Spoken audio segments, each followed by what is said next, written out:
Kene gede kubor ban bentip shapish pang gajing klan no Reverend Brother Valerie Nello SDB. Lakhaya u Brother Valerie haus nam kat kandai spala pra. Ulashim smai benengkong hakasing solution kumu reunion haus nam kat kandai spa san pusan. Pad ulashim smai bakadu ban long u reunion baro shirta haus nam kat kandai spa rebuai. Idap da kamsim kapasngausi.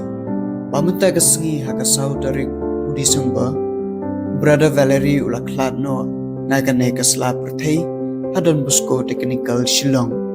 Kan sadon karikuam mas hadon busko technical school Shillong menta kasengi hakapon driu baje menmiet. Ya kasengi ban late on tap kan sadai lashai hakasan tarik Desember hakapor shi baje shiteng mensengi. Lakot sengubha yapi baro ki reunion ki padar ki sistar pat ki pait ki jong belai panyawan panyaduai lem na kabanta pantep don buram ya Brother Valerie SDB.